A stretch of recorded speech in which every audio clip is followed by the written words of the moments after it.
Let's go, Marie. Oh my God. Yeah. Oh my God, you guys. It's going well. Another year. Another year. Another 360 some odd days, man. Can't believe we did it. Give or take. Cannot believe we're all still. It's some good stuff. Some really good stuff. We did it, America. We made it. Woo! So, listeners of the Mad Scientist podcast, this episode is going to be our review of the year and all the weird news that came out. Year-end recap episode. Clip show. Sorry for the clip show. Yeah. It is a total It's clip not show. really a clip show. We're not gonna play old clips. We're not that lame yet, are we? No, but it is like phoning it in.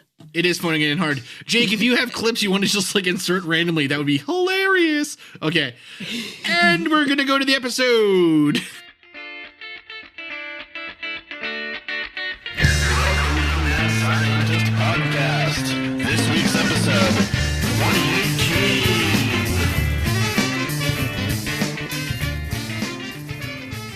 2018. Marie. Sure. How has your year been, Marie? I think my year has actually been pretty good. Launched my own podcast, Whatever Remains. Got 7 whole episodes of Whatever Remains out the door, which was Herculean. It felt like on the Cuban quote unquote sonic attacks. Mm-hmm. Check them out if you haven't already. And are gearing up for season 2. Which is going to be a bunch of different fun stuff, including the Circleville letters and some fun stuff we're doing on Denver International Airport. Very cool. Yeah, that's awesome. That's like super fun. So I think that's been like, I've really enjoyed that more than a lot of other work things. I think that's been a lot of fun. Learned a lot of new stuff, met a lot of different people. It's been pretty good. And yourself, sir. How has 18 treated Dr. Cogswell? Yeah, it's been okay. It's been a good year. It was a weird year for me because Yes. I mean, I got like my dream job or my dream position, I guess, in the beginning of the year. Oh, and then MUFON was like, LOL, guess what? LOL, psych. Yeah. BRB. And then it's just been like I feel like 2018 was a weird year. I mean, there was a lot of ups and downs, right? For me personally, but the podcast is going great, which is awesome. It's because we kick ass, people. It's because the listeners, listeners kick butt. It's because we do kick butt. They do. All the listeners out there supporting us so hard. Like that's been really great. And I mean, God love you people. Seriously. God love you people and keep you safe, man, because there's only so many of you and we cannot afford to lose a single one. No, we really need you guys to stay listening and stay alive, frankly, because yes. Stay close to the fold. Yeah. So this year had a lot of weird news, though. I mean, the Cuban Missile Crisis was one, or not the Cuban Missile Crisis. Good God. Good Lord, that was strange, though. The Cuban sonic attack kind of crisis. Sonic attack kept coming up. It's kept coming. China. It's what's going on, what's causing it. I mean, I feel like politics aside, it's just been a tumultuous year of having to come into kind of different kind of conflicts and having different kind of communications with people that have been a little bit more fraught than normal. It's like, I feel like, but in some ways it's good because, we're pushing our safety limits and our boundaries and kind of trying to figure out different ways to communicate and to see eye to eye on certain things, even nothing to do with politics. Just in general, I feel like that's been the case. There's been a huge year of me trying to just communicate better and be more level-headed, just kind of in a work sense as well, which is not my normal go-to, if you will. I hear you. Yeah. So just, things like that. But all in all, I mean, I feel like, hey, you know what? We're coming out of it healthy. Everyone's still kind of intact. We still have a sense of humor about a large majority of things. So I cannot personally cannot complain. But I feel like for you, like the year has been, you're right, like the year has been like Chris Cogswell's out there in the world kind of thing, you know. He's got a name for himself out there, and that's been like you've been putting your opinions out there much more than I have. Well, you know, the thing is that and this is kind of, I guess, the point, or one of the points of this episode, I think, is like, I think we're at a point in time where it's becoming really hard to take the point, like the ethical point of view in science, that you can just sit on the sidelines and like, you can put science out there and do science and care about these things, right? But not become involved or not try to fight pseudoscience or not try to dispel incorrect, inaccuracies. Lane. You're supposed to quote unquote stay in your lane with stuff. Yeah, exactly. Right. Like, so, you know, there was a time where, I mean, and not that long ago, right? I'd say, I don't know, like 2 years ago, where I think the general consensus in science was, and the general consensus generally in like academia was, you published papers on the stuff that you worked on, you maybe had squabbles internally, and, you know, it was literally like the ivory tower idea, right? That you sat up there, you had these ideas and notions, and you just put out opinions. And like, your opinions were within your own field, and so they never really got to the public. They never really got to like policymakers. They never got to politicians. Like, scientific consensus kind of stayed in its area, like you said, like in its own lane. Yeah. And even with like really big scandals, like even with not even scandals necessarily, even with really big things that like had an effect on the real world, right? I think one of the best examples of that is economics. Like economic kind of science, or the science that we call economics, you know, the social science, whatever, that's a whole other debate. Is economics a science? But like economics has pretty much moved away or moved on from kind of like the trickle down model, right? Like, I don't think there is no real academic economist out there who believes that. Yeah, who believes that that's a good thing, except there's like two of them. And they, you know, there's two of them, and they both get paid huge money to come out in favor of like big corporations and stuff and tax cuts and whatever. And so it's like, it's economics, I think, is one of the weirdest versions of this, where like the entire field has moved away from a way of thinking, but the public hasn't caught up to that at all yet. Well, and it's like, I think, really quick to interrupt, I think the thing that kind of boggles my mind about that is, it's like, you used to have these conventional norms that were held, that you thought was relatively universal within any kind of science, and even within economics, right? Like, you could have a lot of different people view economics differently, but like you were saying, the vast majority of people in serious positions of economic, you know, in charge of economic stimulus and in charge of like banks and huge, you know, kind of the mechanisms for regulating currency and how we spend money and all this stuff, believed in a certain thing and not in something else, right? And now it was sort of like a conventional norm, like the sky is blue, conventional norm, and then all of a sudden you're having to argue about if the sky is blue or not, and you're kind of like, wait a minute, weren't we all okay with this? Wasn't the sky blue? And trickle down economics was definitely not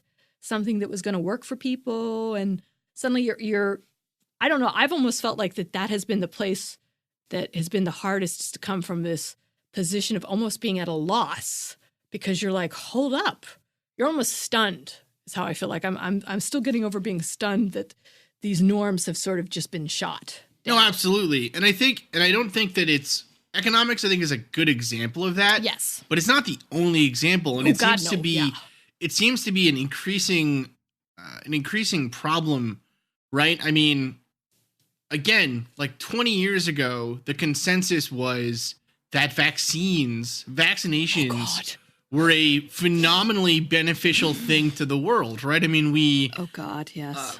we eradicated polio. We eradicated smallpox essentially from the Western world. You know? Oh my God, my blood pressure just was like wah, wah, wah, wah. I feel like the bride in Kill Bill. You know, right? Right, the flash of steel across the eyes. And then, yeah, exactly. Well, you know, and it's really interesting to me that again we're going back and re-questioning these things, and it makes it's hard to pinpoint what the cause of that is. You know, in economics, you can kind of make the argument that arguing against, say, something like very heavily like supply side economics, or arguing against something like, the market will right itself naturally, or giving money, making money more freely available to the richest, whatever 0.1% of a percent or whatever will basically benefit everyone below them because whatever, right? Like those ideas, you can kind of see why economics might be motivated internally to not point out the hypocrisy or the problems of that. Do you know what I mean? Because I think it's very similar to, say, like science, right? Where one of the big things that I think is becoming increasingly important in science today is the idea of like institutional problems, like, say, sexism, which we did cover, right? But also other things like fraud, like the influence of money and corporations and whatever, the influence, frankly, of lobbying in science. And so the monolith of, say, like, the American Chemical Society, the American Physical Society, the American Medical Associations, whatever, these big groups, I think, have been very, they have been, for the most part, pretty okay about coming out and saying, we need to stop things like this is a danger to kind of free science as we understand it. But the people that are actually in the process of making money off of those kinds of things, like universities, like some of these kind of larger think tanks or institutions or whatever, have been very reluctant, I think, to actually make the changes. So I can see how that could develop in a field where, the findings of your field essentially are, oh my God, like, we're bad for humans. You know what I mean? Problem. Well, seriously, like, I've seen the enemy, and it is us. Right. And so yeah. I think I can, you can see naturally as like a human why that would be hard for a field that you've dedicated your life to kind of swallow and change around. But I would argue just the simple fact that you have that reflexive ability to make that distinction sets you aside from the actual problem itself. Oh, right? Absolutely. Absolutely. I think, of course, like, there's like one thing, like, you should always, no matter what part in your life, you should always litmus test, your commonly held beliefs to make sure, hey, I think this way about this. Does it make sense? Like, why do I think this way about this? Even, again, like supply side economics, whatever, like the things that kind of will blind you to the ideas that are counter to it. You have to be able to engage on some level. But I think just the ability to be able to make that distinction kind of saves you from that problem, because you're like, oh, I need to think about this. I might be wrong. The fact that you admit that you could be fallible in your thought process is what is different from the thought process is dogma, right? Well, yeah. Yeah, absolutely. Yeah. But that's the thing, though, is that even in these places where we might expect, that's I think the thing that's been the most surprising, though, that we're trying, is that some of those dogmas are what are being torn down, but they're like, we don't necessarily call them dogmas when they're good, right? We we call them norms, or we call them standards when they're good for us, or we think they're good for us. So the vaccination one is one that kind of turns this whole thing on its head. I don't think there's any serious medical professionals that would say that, vaccines are bad for people or that you shouldn't get vaccinated. No. But that idea has somehow seeped its way into the public. And so it's kind of, it's an interesting dichotomy where it's like this, it's a mistrust of experts, of expert opinions, right?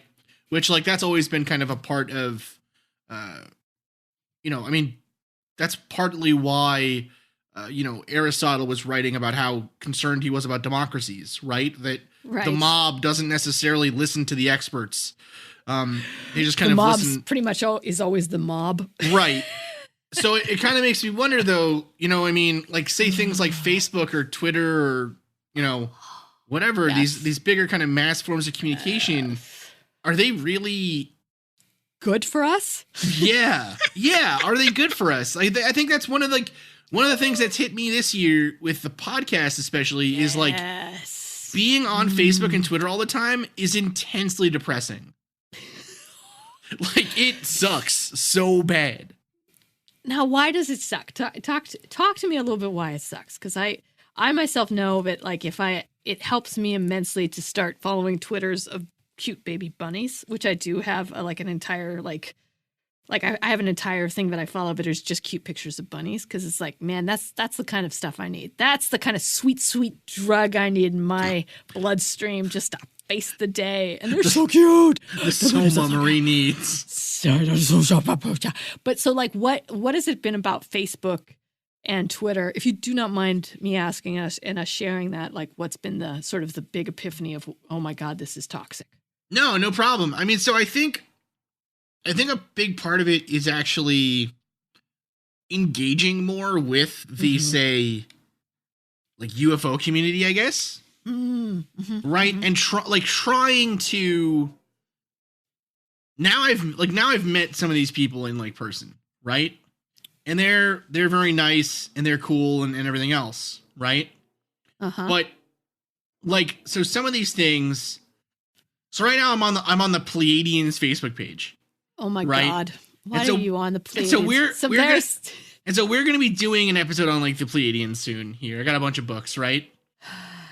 But so one of these things. So, like, some of the stuff people post in here, like, I think we've talked about it before. There's a woman on this page who says that she thinks she's a starseed, right? So she says she thinks that she's an alien. Dig. Okay. And so she started posting these things on there, and then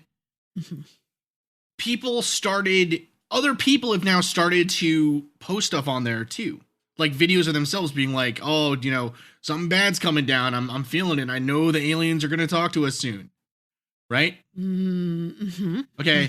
Like this lady here just posted, I'm Pleiadian and Syrian. How is that possible? I thought it impossible to be mixed like that. So hold up. Let me, first of all, I didn't think that Pleiadian was a nationality. Right. So I think you can be Pleiadian in anything else, right? I mean, well, that's if you want to strictly arguing the, unless you're saying that Pleiadian is actually, which I think is what you're getting at, is that Pleiadian is actually your genetic makeup entirely is your Pleiadian, right? You can't be, but it's like, well, but I would argue, without having the webpage open in front of me and seeing exactly what you're saying, but that's almost like a cult-like behavior, right? Like, to me, it's like when you are able to move and move sort of commonly held norms that radically within a group of people and have them replaced with a different belief that has absolutely zero anything in, that's kind of a brainwash cult-like calling. It is. I think it is 100%.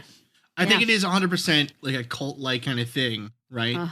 But so the thing that's kind of been, I think, the most challenging for me, or the most depressing for me, at least on social media, is seeing how easily that kind of mentality spreads, and then how impossible it is to counter. So, like, it's like being in a sea of, like I mean, I don't know what, Marie, I think you do this podcast because I don't know why you do it. I can't imagine what would force you to do this podcast every week. For that sweet, sweet Blue Apron money that's going to come rolling in like spring rain. It's just going to come falling on us. I think we both have the same idea about what is good about doing a show like this, which is, yes, you know, we're trying to like actually teach people science, actually bring some semblance of like truth to this kind of stuff, but also it's entertaining, right? Where you are making entertainment for people. And right? fart jokes, yes. And, well, yeah, and that's where the entertainment comes in, right? You can't have entertainment without fart jokes. Hell yeah. And uh-huh. But at the Keep same, going, because But I'm with you. at the same time, though, I like to think that a big part of this is also like literally trying to change people's, maybe not change people's minds, but at least give them more information out there so that they themselves can make these decisions in a intelligent way. And so I have always thought that the thing that makes the difference between someone making the right choice and someone making a choice based on incorrect reasoning is a lack of information. So like the reason that you don't the reason you choose not to vaccinate your kids is because you know you don't have all the information that vaccines don't actually are not harmful. You've been given wrong information. And so before I was able to kind of place that opinion aside and kind of separate it from the reality of, you know, I know that eating chocolate cake is bad for me. I'm still going to eat chocolate cake. Right. Like I have a conscious decision. Right. But it's like, I have all the information that chocolate cake is bad for me, but it's not. But you know, but I'm not making that decision that is actually the logical one, which would be to not eat the cake. Right. Right. And it depends. You're self-aware of the harm that you're doing to yourself by eating chocolate cake all day long. Right. And so, but you made a choice not to follow. Yeah. Okay. I'm with you. Right. But that's the thing though, right? So in cases like this though, where it seems so very obvious that someone should make, like, there is no harm, literally no harm in getting a vaccine, right? No more harm in getting the vaccine than say, you know, not eating the cake versus eating the cake. But for some people, I think what it is kind of that emotional, like, there is still a reason for them to not choose the correct answer, the one that's safest, the one that's going to help their kids and help society, whatever. Right. Like that, coming to that realization, I guess, for myself, that kind of worldview that I had, that the thing that keeps people from making or believing in these silly things was a lack of information. The fact that that's probably not actually true, or at least that the reality of that not being true is kind of hit me in the face this year is, and I think it was a naive thought to have that initially, right? That like, oh, people just, you know, whatever, people will make the right decision 9 times out of 10, but I still like to think that, right?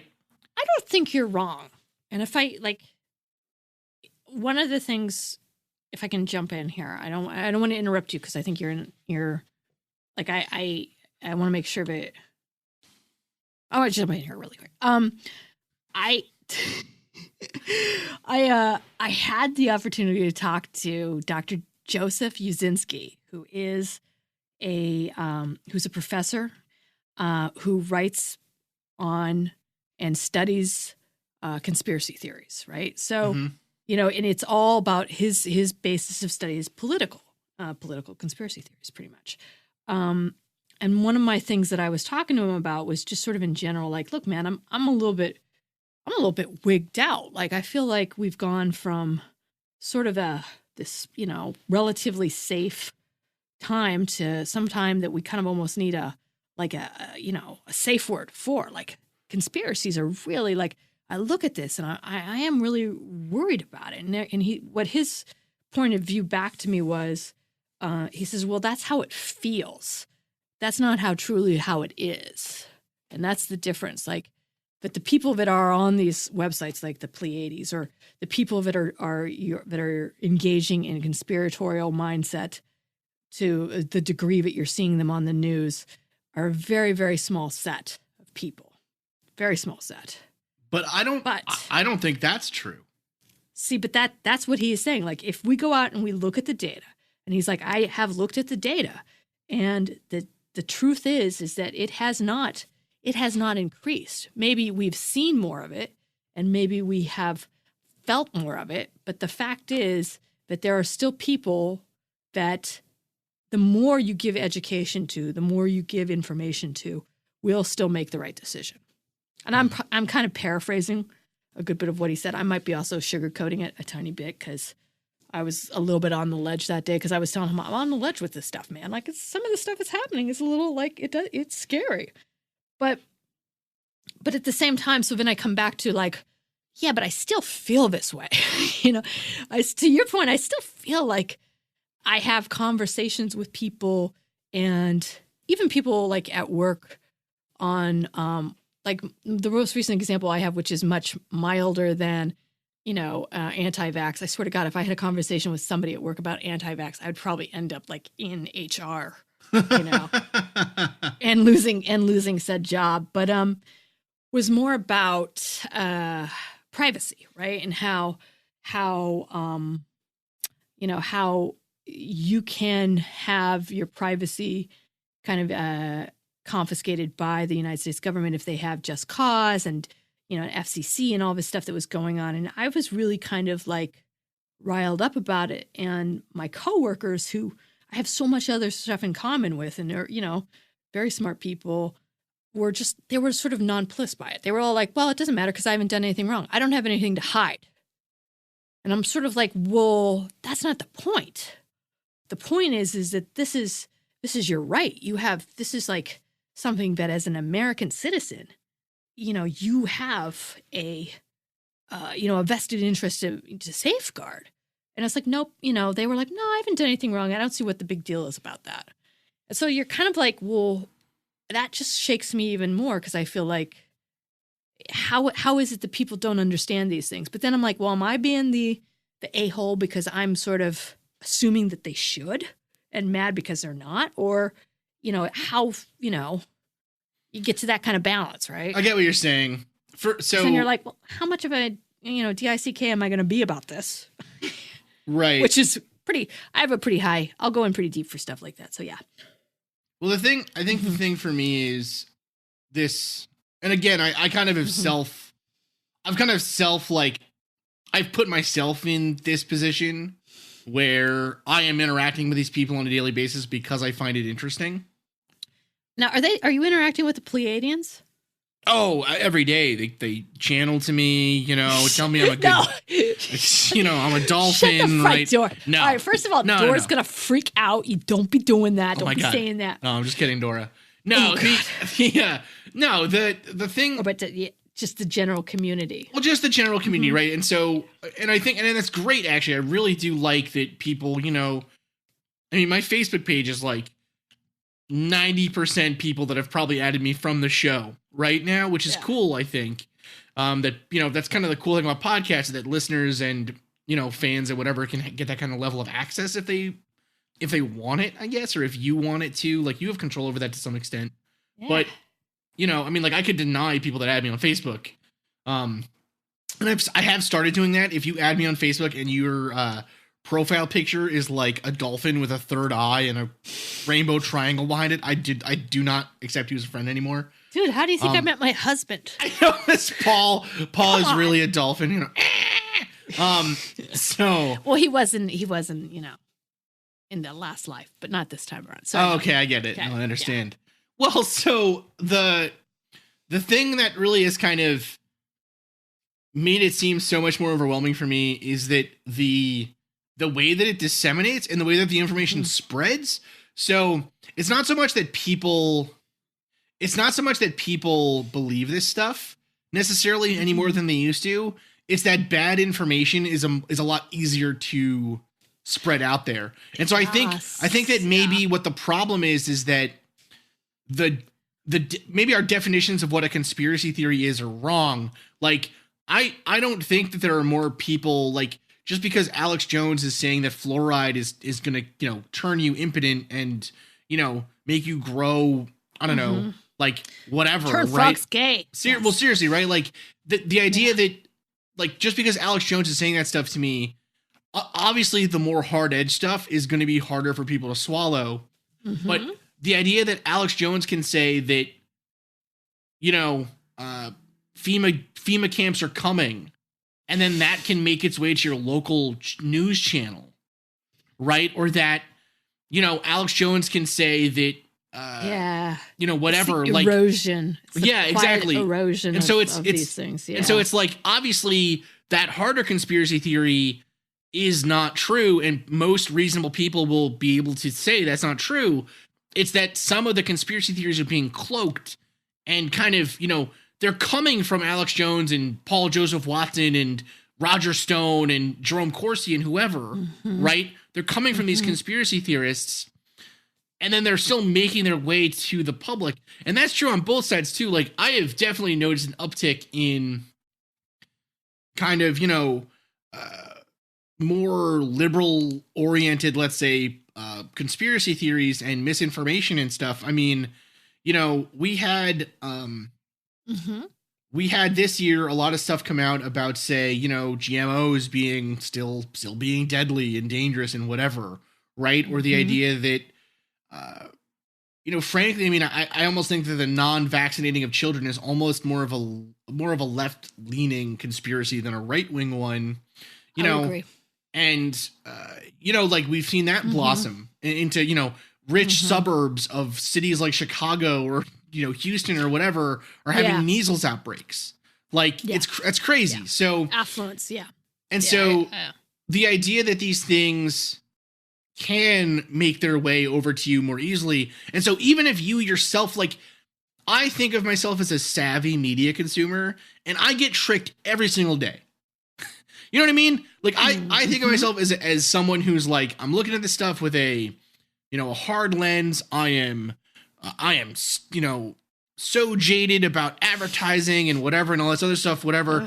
And then I go to the store and I'm like, whistling to myself the whatever, the Cheerios theme, or I don't even think Cheerios is a theme song, but you know what I'm saying, right? Like, yeah.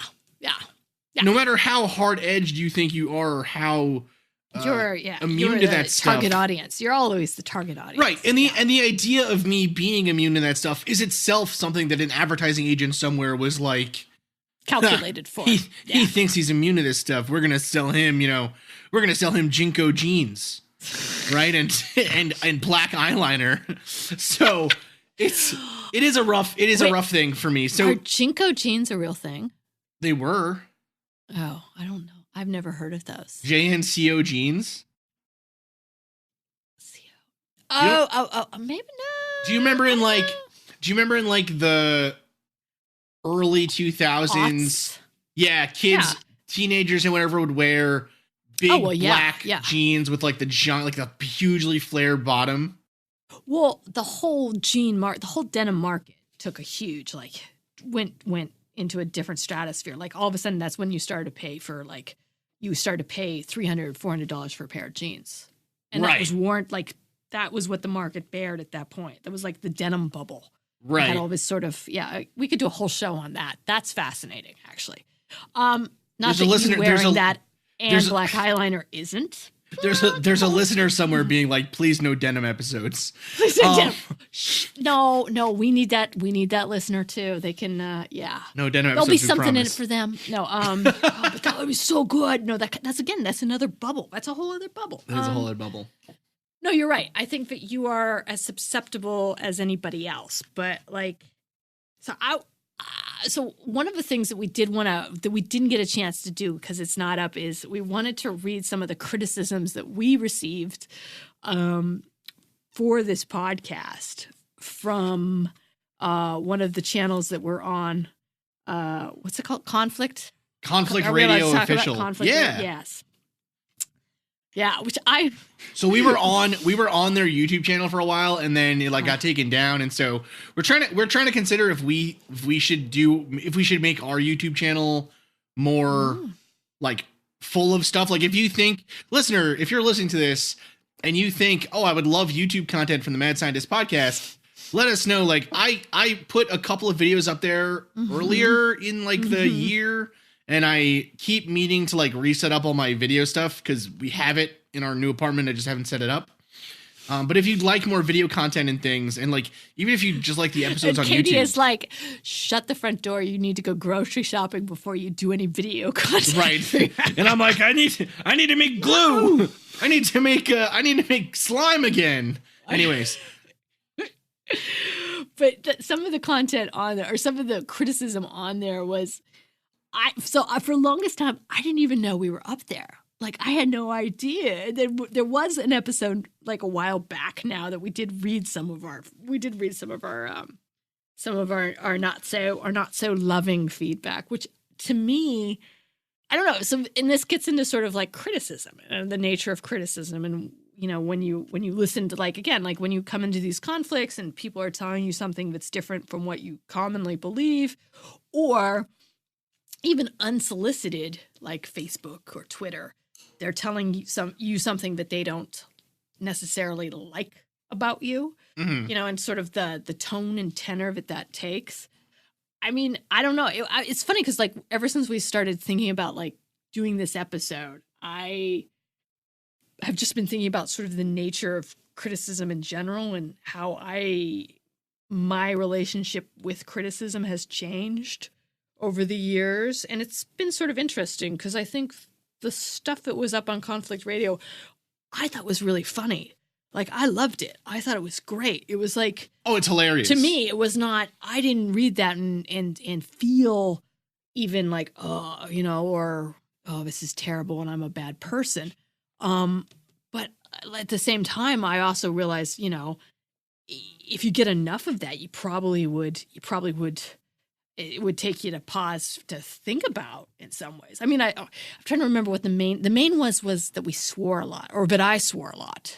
Yeah, people think right? You're this swashbuckling sailor coming on here and dirtying the place up with your filthy language, Marie. Which is hysterical, because but then, so you could take this criticism, right? And you could take this criticism, and there's a few different ways to parse it out. You can say, in an objective sense, if you swear less, you will probably be safer to listen to for a wider viewing audience, right?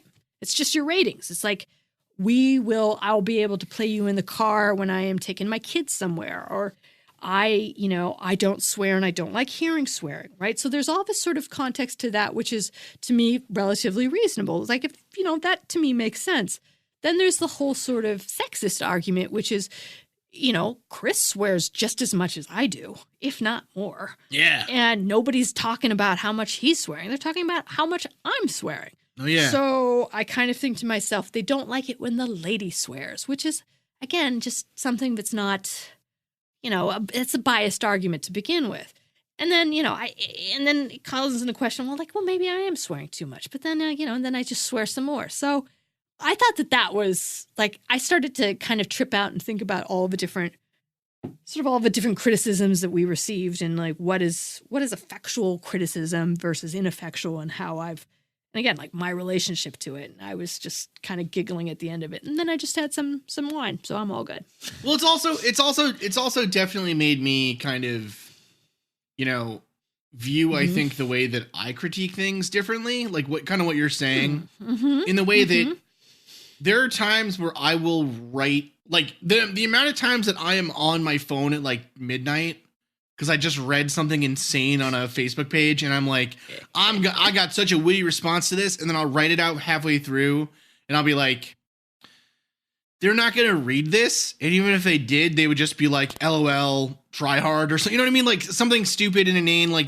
It's it's shouting into the void, right? There's no point in doing it, and so it just becomes. It's clearly unnecessary, so it's kind of made me try to be more careful about when I provide my voice, I guess. But it also though brings up for me questions about to tie all this stuff together, right? Mm-hmm. is the nature and our relation to, say, censorship, right? Well, Mm-hmm. so for example, I don't think that it is a good thing that Alex Jones has a radio show, right? Like I don't think it's a good thing for the world that Alex Concur. Jones has a radio show. Yes. I don't think it's a good thing that channels like, CNN and MSNBC and Fox are on 24 hours a day providing nothing. Like no context at all, ultimately, right? There are like some good segments on each of those channels, let's say, that I'm sure if you conglomerated them into one mega news station would be a fine, 3-hour block of news at night for those that are interested.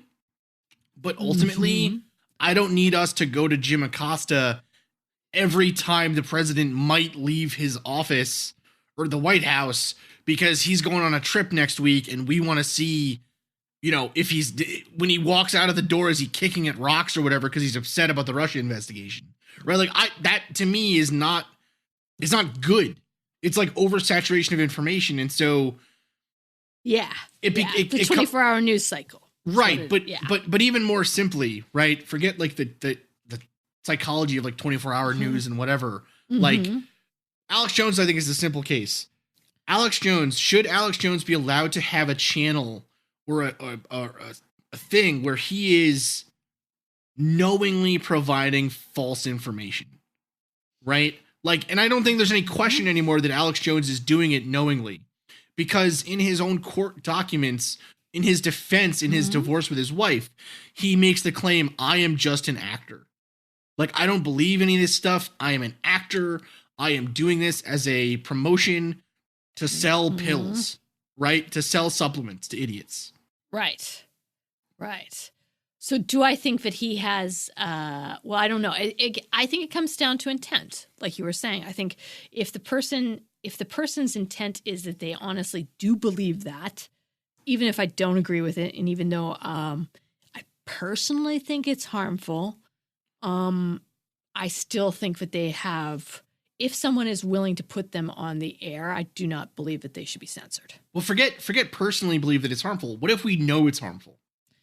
Right? Well, what about what if we know it's actually harmful? What about, what if where do we draw the line between, if Alex Jones is selling a supplement that is actively hurting people, right? Like it has something in it, right? It has some poison in it that he doesn't know about because he doesn't know anything, right? His taint wipes. Well, whatever, right? Whatever they are, right? Taint wipes. Yes. I think in that case, a lot of people would say, well, he shouldn't be allowed to advertise that on his show anymore, and he would be fined, right? Or something would happen to him, whatever. Yeah. Okay. Yeah.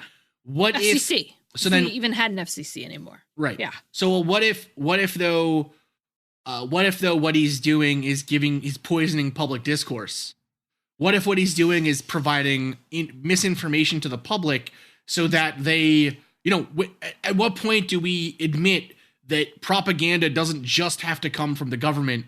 Propaganda can come from corporations. Propaganda can come from think tanks, from super PACs, from, right? Like, at what point do we admit that there are people? There's a difference between a kind of real ground level individual person making their claims and trying to get support for something versus a giant group pulling strings from the shadows to make things work the way they want. Like, I don't think we aren't ready for that discussion, I don't think, in this country, because we've never had it so that the masses were so easily manipulated. Like, but then you have to ask who gets to make those decisions. Who gets to say that this is manipulative versus not? Well, exactly. But so for example, right? Like if we wanted to, right, we could make up a story and put it on any of these Facebook UFO groups, and I guarantee it would make the rounds. And it would be, in a month, we would have staunch defenders arguing our case, even if we came out and said it was all fake, it was all fabricated. Mm-hmm. It happens all the time in the UFO community, right? Mm-hmm. What if we were not good people and decided we would use that for our own monetary advantage, right? What if we can't, like, at what point? Wait, is this an option? No. Is this better than Blue Apron money? Is what I'm at. Is my next question. I'm sorry, I am going to ask that. I guess what I'm wondering is, at what point do we? At what point is it propaganda and is it reprehensible versus not? What scale? No, I guess, like, what scale is something considered a con, or, like, literally, like, at what scale is something considered fraud with the purposes of defrauding the public or causing them to do something that's against their interest versus, say, just advertising? Like, the difference between advertising and fraud is a small difference. Thin, wafer thin. So I don't know. I mean, I think, but that's a very. So first of all, I get what you're saying, but I think it's a very dangerous and difficult argument because any stance could be viewed as, like, if I had a very liberal stance about anything in politics, that could be taken as propaganda, right? I mean, any stance. I mean, it really depends on who is the person or the organization or whatever who is going to make that distinction. And I think that that's why you can't make that distinction in some ways, because it really depends on how much power that person or that group has to be able to censor someone else. Because I agree with you. The idea of, like, you should not be able to say something that is poisonous to public discourse, or if it is harmful to a democracy, or if it is meant to undermine the fabric of which we all exist together in relatively peacefully. But who gets to say what that is and who crosses that line creates a huge gray area, because it's like, I can say that that's what the White House is arguing about the press. Right? Oh, absolutely. No, you know, and that's like, I think that that's the problem. That's a problem. Like, and even like, I try and simplify it down to almost like a more personal level, and like criticism at work, right? So I don't mean to placate anybody, but it's like, you know, if you're going in and you're having your review, or you're getting quote unquote feedback or criticism about, like, well, you should be doing this or you shouldn't be doing that. I mean, again, like, you're going to react to it a certain way, predisposed on who you are and how you've been, you know, what your upbringing is, what your cultural background is, all this other stuff, right? You bring a lot to criticism.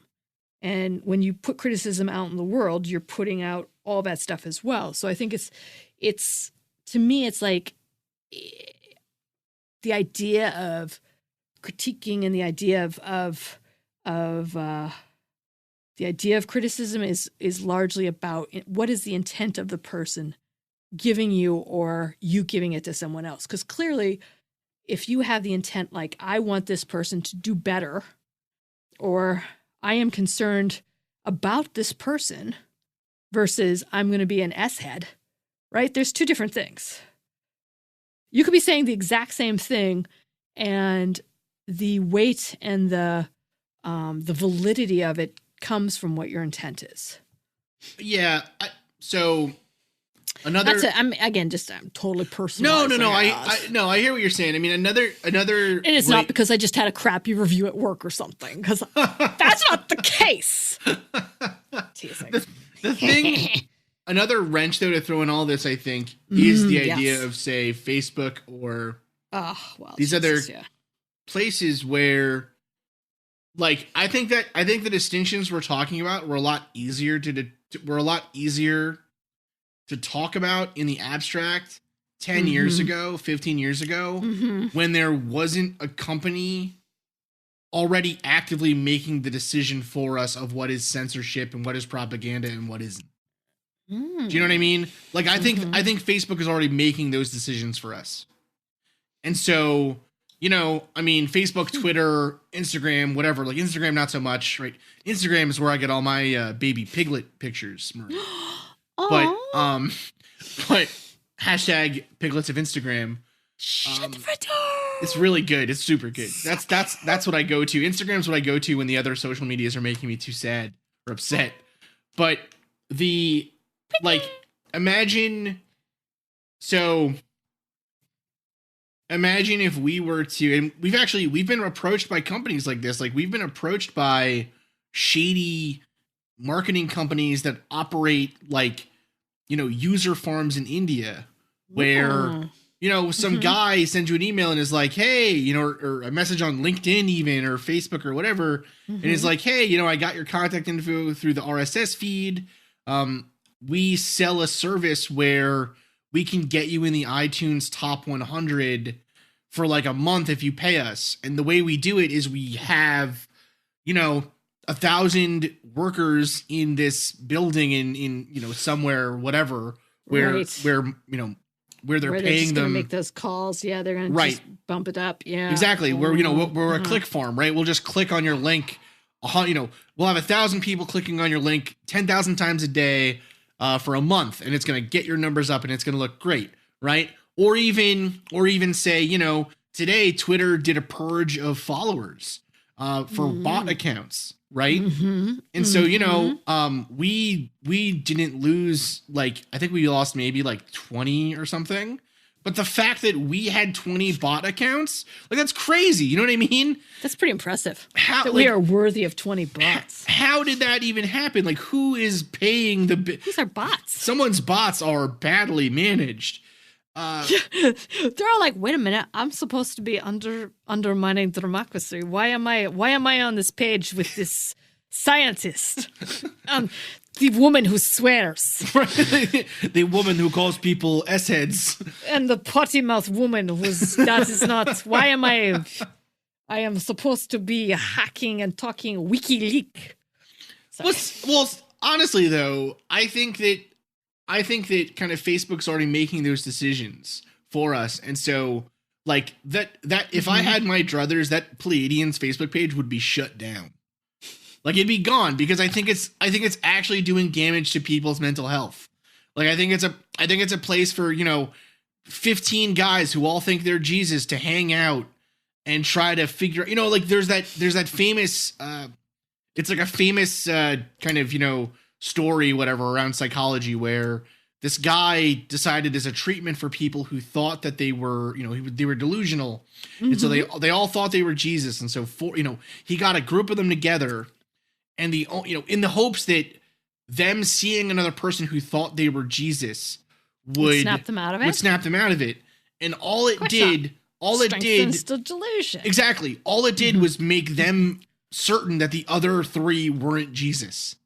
You know what I mean? It's the same thing, I think, with this kind of stuff, where it's not actually going to work for us. And so I think as our understanding of, say, like, human psychology and human behavior in groups and online and whatever, the way that we access and take in information, as those get more sophisticated, companies like Facebook are going to be using it in ways that I don't think we are prepared for. Even if Facebook might not have in mind, to become this like evil corporation or whatever. Like, they're already evil. Let's not.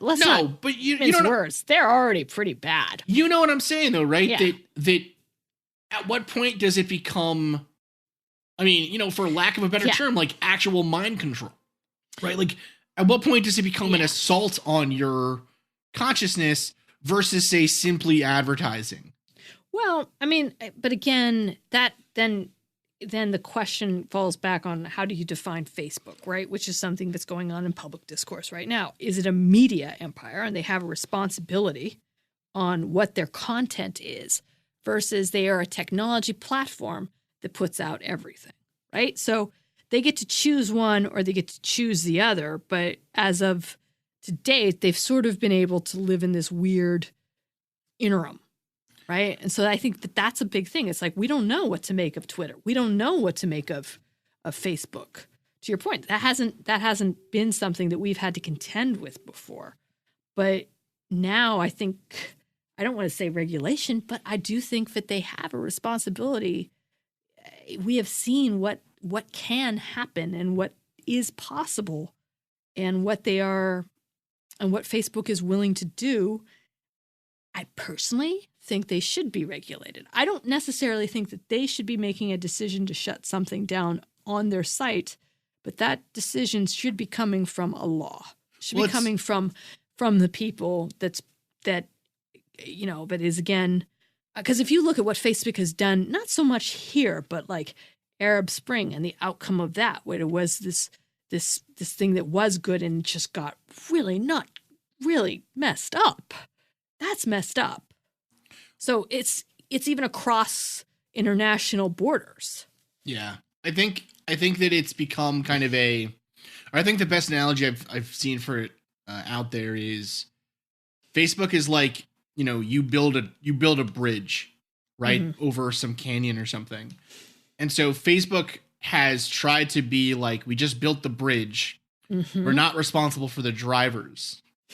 And we're not responsible, we're responsible. Like if the bridge collapses, obviously we're responsible, but we're not responsible for like making the bridge safe for people to drive on in two different ways. And, like that's, whatever. We made a platform. People can walk, you can ride unicycles. You can ride a horse. Exactly. People will use it. People will use it the way that they want to.